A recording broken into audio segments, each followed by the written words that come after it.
कावा जम के खाना खा रहा होता है। वो रोते हुए कहता है, ली तुम बहुत अच्छा खाना पकाते हो। फिर वो आगे कहता है, क्या योर मैजेस्टी हमें ज्वाइन नहीं करेंगे? ली कहता है, हम दोनों ने काम बांट लिया है, वो अपना काम करने के लिए गया हुआ है। फिर वो ग्लास में पानी डालते हुए कहता है, एनुबिस के आदेश के अनुसार तुम फेरिस के लिए रवाना हो गए थे। कावा कहता है, 2 हफ्ते पहले जब मैं स्लम एरिया से गुजर रहा था तो मेरे फटे पुराने कपड़े देख के लिसनर्स ने मुझे कैप्चर कर लिया था ताकि मैं यहाँ पे आज स्लेब काम कर सकूं। आधे महीने से न मैं ठीक से सोया हूँ न मुझे सही से खाना मिल रहा था। लकीली मुझे पता चला कि यहाँ पे एक काइंड पर्सन रहता है जो दूसरों को प्रोटेक्ट करता है, वरना मैं तो यहाँ पे मर गया होता। यहाँ पे वो जियाओ मी की बात कर रहा होता है। ली कहता है, तुमने बहुत कुछ सहा होगा, पर एनुविज ने पर्सनली तुम्हें एक चीज नार्सिस को डिलीवर करने के लिए कहा था ना, और ये भी कहा था कि इसे तुम सीक्रेट रखना। अगर तुम ये सीक्रेट हमें बता देते हो, क्या तुम्हें नहीं लगता तुम एनुविस के रिक्वेस्ट को वायोलेट कर रहे हो? जिसपे कावा कहता है, वो इसे देखा जाए तो मैंने ऑलरेडी उस लेटर को पढ़ लिया था। ये सुनते ही ली उसे अजीब तरीके से घूरने लगता है। कावा कहता है, तुम मुझे इस तरह से क्यों देख रहे हो? वैसे भी एनुविस ने मुझसे कहा था कि तुम इसे पढ़ सकते हो। फिर वो आगे बताता है, मुझे लगता है तुम्हें ये खुद ही देख लेना चाहिए। इसके बाद सीन शिफ्ट होता है मेहमीस और जियाओ मी के ऊपर। अभी वो लोग एक सीक्रेट कमरे में थे जहाँ पे बहुत सारे रेस्ट्रिक्टेड फाइल को रखा गया था। उस जगह पे जियाओ मी कुछ लिख रहा होता है। मेहमीस कहता है, तुम्हें तो पता ही होगा ये जगह स्ट्रिक्टली गार्डेड है और यहाँ पे कोई भी जाना आना नहीं कर सकता, फिर भी तुम यहाँ पे क्या लिख रहे हो?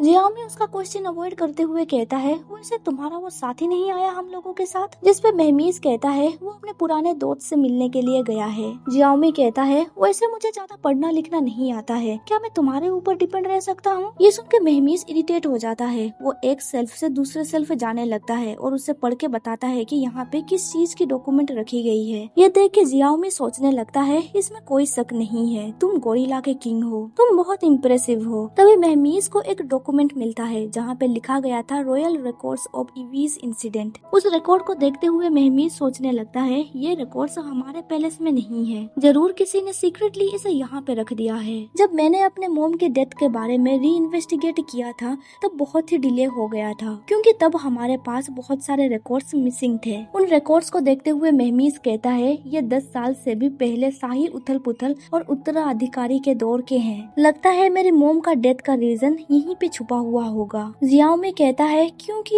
ये तुम्हारा फैमिली मैटर है, मैं पीछे हटता हूँ। मेहमीस कहता है, तुम्हें जाने की जरूरत नहीं है, ये तुम्हारा भी अधिकार है जानने का। ये सुनते ही जियाओ में वहीं पे रुक जाता है। उस रिकॉर्ड में लिखा गया था, नए पकड़े गए गुलामों में से एक भाग निकला। ये इम्पोर्टेंट नहीं था कि वो भाग निकला था, बल्कि इम्पोर्टेंट ये था कि उसने 100 साल पहले गॉड को बुलाने का रहस्य खोज निकाला था। ये सुनते ही मेहमीस हैरान में पड़ जाता है और सोचने लगता है, क्या 100 साल पहले से? बाद में पता चलता है जब वो वहाँ से भाग गई थी तब वो तुरंत राजा से मिली थी। उस सीक्रेट का इस्तेमाल करके उसने ओल्ड किंग के साथ डील किया। लिसनर्स का कहना था, वो किंग हमेशा रिस्पेक्टफुल और ओबीडियंट था हमारे प्रति, और वो एक्सपेरिमेंटल कंज्यूमेबल के लिए हमेशा फंड भी प्रोवाइड करता था। पर जब से उसे सीक्रेट का पता चला, वो लिसनर्स को डिस्ट्रॉय करने के लिए सेना भेजने लगा, जिसकी वजह से लिसनर्स का पावर 80% तक घट गया था। 9 लीडर में से सिर्फ इसीस और ओरिसिस ही बचे हैं। उस दिन के बाद से लिसनर्स रॉयल फैमिली और अपर इवीज से अपना कंट्रोल खोने लग गए थे। बचे हुए लिसनर्स के सेना लोअर इवीज में भाग गए और छुप के रहने लगे। उस दौरान लिसनर्स पूरी तरह से पावरलेस हो गए थे। फिर 2 साल के बाद एक नया किंग राजगद्दी पे बैठा। उस किंग के दौरान लिसनर्स ने कुछ स्ट्रेंथ गेन कर लिया था। उनका लीडर इसी से मांगा सिटी चला गया और रॉयल कोर्ट पे अपना जाल बिछाने लगा। उसने किंग के हिडन ब्रदर को कांटेक्ट किया, यानी कि सटर को, और उसे लिसनर्स के आइडिया और टेक्निक्स को सिखाने लगा। उनका प्लान ये था कि वो लोग सटर को आज ए पपेट किंग फ्यूचर में लाएंगे। ये पढ़ते ही मेहमीस सोचने लगता है, तो वो दोनों कनेक्टेड थे। फिर डॉक्यूमेंट में आगे लिखा गया था, लेडी ग्रीनिस जो एथेंस की प्रिंसेस थी, वो बहुत डिकेड से गायब थी, पर एक दिन बहुत रात को वो फिर से रीअपियर हुई। उस दिन उसने हिज मेजेस्टी से मुलाकात की थी। क्वीन ग्रीनिस ने लिसनर के सीक्रेट का इस्तेमाल किया। इसके बदले अपने किंगडम को रिस्टोर करने के लिए वो चाहती थी कि किंग कुछ सेना उसके किंगडम में भेजे। जब किंग ने लिसनर्स को पूरी तरह से हटा दिया था, तब उसने ग्रीनिस के साथ हुए एग्रीमेंट को तोड़ दिया। फिर वो क्वीन ग्रीनिस और उनके फॉलोअर्स को हंट करने लगा। जब किंग ने उसके सारे फॉलोअर्स को जान से मार दिया, तब क्वीन ग्रीनिस एक कोने में छुपी हुई थी,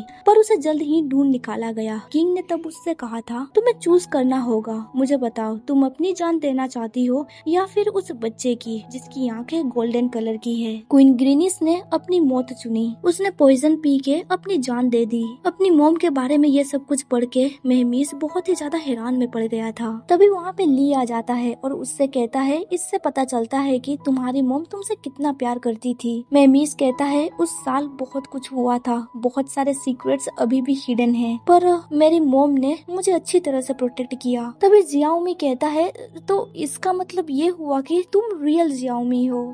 गोरिल्ला बुलाने के बजाय मुझे तुम्हें जियाओमी बुलाना चाहिए था। फिर वो बहुत ही ज्यादा दुखी हो जाता है और कहता है वो मुझे कभी भी वापस ले जाने के लिए नहीं आने वाली थी। तभी ली उसके शोल्डर पे हाथ रखते हुए कहता है क्या तुम अपना नाम बदलना चाहते हो? जल्द ही हम लोग इस जगह से निकलने वाले हैं। तुम अपनी नई लाइफ फिर से शुरू कर सकते हो। अब तक तुम दूसरों के लिए जी रहे थे, अब तुम ये एक्सेप्शन यहीं पे खत्म कर दो। मुझे लगता है तुम्हारा अपना कोई नाम होना चाहिए। जियाओमी हैरान होकर कहता है कि क्या मेरा नया नाम? मेहमीस कहता है ये तुम्हारे ऊपर डिपेंड करता है, तुम मुझे कुछ भी बुला सकते हो, योर मैजेस्टी या फिर ब्रदर। एक एल्डर ब्रदर पिता से कम नहीं होता है। मैं तुम्हें बहुत कुछ सिखा सकता हूँ। अगर तुम्हें एक्सपेरिमेंट करना पसंद है तो फिर तुम ली के साथ ये सब कुछ सीख सकते हो। फिर वो दोनों अपना हाथ आगे बढ़ाते हैं। मेहमीस कहता है तुम हमें आज दोस्त कंसिडर कर सकते हो। ये सुनते ही जियाओमी बहुत ही ज्यादा इमोशनल हो जाता है और वो उन्हें गले लगाते हुए कहता है फादर मदर। ये सुनते ही वो दोनों बहुत ही ज्यादा हैरान में पड़ जाते हैं। तभी मेहमीस ली से पूछता है तुमने काबा के साथ क्या बातचीत की?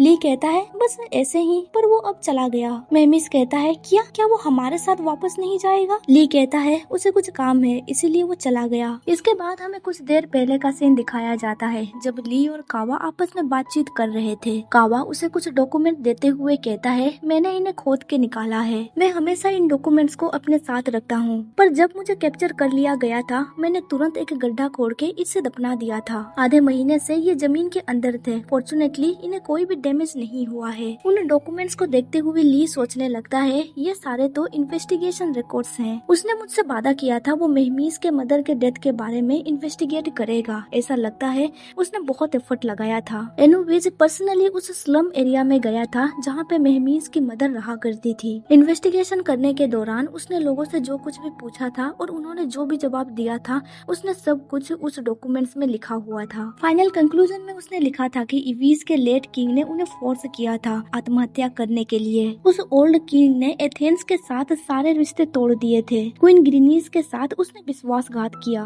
और उसने निर्दयी होकर उसके सारे फॉलोअर्स को जान से मार दिया। फिर वो आगे लिखता है बहुत सारे सुरागों को एक साथ जोड़ के देखते हैं तो कहानी कुछ इस तरह से होनी चाहिए थी, पर इन्वेस्टिगेशन करने के दौरान मुझे कुछ बातें पता चली। प्रिंसेस ग्रीनिस और उनके गार्ड कई वर्षों से डार्कनेस के विरुद्ध सीक्रेटली एक ऑपरेशन चला रहे थे। इवीस के राजकुमार को पिछले 10 वर्षों से जो पागलपन के दौरे पड़ते थे उनमें से कुछ के पीछे क्वीन ग्लीनिस और उसके समर्थकों का हाथ है। वो जानबूझ के कुछ प्रॉब्लम्स क्रिएट करती थी जिससे इवीस के कुछ क्षेत्रों में कियोस फैल जाता था और वो फंड इकट्ठा करने के लिए मर्चेंट के कार्गो शिप पे हमला करती है। इस तरह के कई ऑपरेशन उसकी वजह से हुई, चाहे उसने ये सब कुछ इंटेंशनली किया हो या फिर नहीं, पर इसकी वजह से इवीस को बहुत कुछ झेलना पड़ा था। ये सब कुछ पढ़ने के बाद ली सोचने लगता है शायद इसी रीजन की वजह से एनुवेज मेहमीस को इस इन्वेस्टिगेशन के बारे में कुछ भी नहीं बताना चाहता था। अब मुझे पता चला इन्वेस्टिगेशन खत्म होने के बाद जब वो ट्रेनिंग फील्ड वापस आया तब उसका मूड इतना खराब क्यों था। पॉलिटिकल स्ट्रगल के दौरान देखा जाए तो पूरी तरह से सब लोग निर्दोष नहीं होते हैं। फिर एनुवेज आगे लिखता है लोग अपने दिल की गहराई में जो चाहते हैं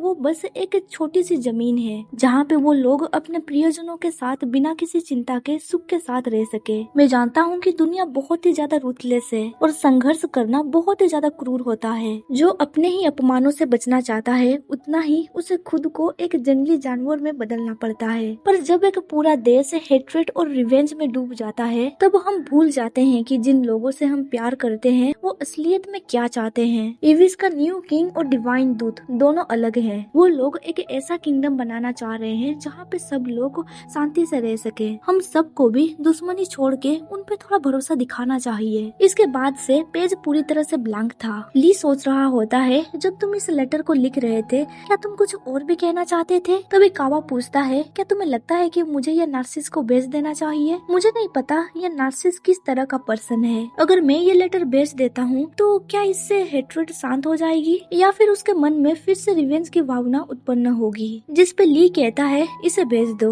मैं उससे वादा करूंगा कि हम लोग फिर से प्रिंसेस ग्रीनीस की इन्वेस्टिगेशन को रीओपन करेंगे। सच के बारे में जानने का उसका पूरा हक है। इस लेटर को पढ़ने के बाद मुझे ये तो पता चल गया कि एनुविस चाह रहा है कि इवीज में शांति बनी रहे, पर ये कह के वो लेटर का नीचे का हिस्सा फाड़ देता है। कावा घबराते हुए कहता है ये तुम क्या कर रहे हो? ली कहता है शांत हो जाओ, तुम्हें ज्यादा डरने की जरूरत नहीं है। मैंने बस नीचे बचे हुए ब्लैंक पेपर को फाड़ा है, जस्ट इन केस मैं बस एक बैकअप रखना चाहता हूँ। फिर वो स्माइल करते हुए कहता है तुम जाके इस लेटर को डिलीवर कर दो। इसके बाद सीन प्रेजेंट में शिफ्ट होता है। ली सोच रहा होता है मैं अभी ये सब कुछ मिमी को बताना नहीं चाहता हूँ। कुछ देर के लिए ही सही उसके मन में उसके मोम के प्रति काइंडनेस ऐसे ही बनी रहे। जब सही समय आएगा मैं इसके बारे में उसे बता दूंगा। इसके बाद हमें शाम का सीन दिखाया जाता है। वो दोनों एक ऊंचाई पे बैठते हैं सनसेट देखने के लिए। मेमिस कहता है हालांकि हम लोग यहाँ पे रिजरेक्शन के बारे में जानने के लिए आए थे, पर अनइंटेंशनली मुझे मेरी मोम का डेथ का राज पता चल गया। इतने सालों से ये पजल मुझे बहुत ही ज्यादा दिक्कत दे रहा था, पर फाइनली ट्रूथ बाहर आ गया है। अभी मुझे ऐसा लग रहा है मैं कहीं खो सा गया हूँ। ली कहता है धीरे धीरे तुम्हें आदत हो जाएगी, फ्यूचर में जो भी होगा मैं तुम्हारे साथ ही रहूंगा। ये सुनते ही मेहमीस उसके करीब जाते हुए कहता है तुम्हारा शुक्रिया मेरे गार्डियन गॉड।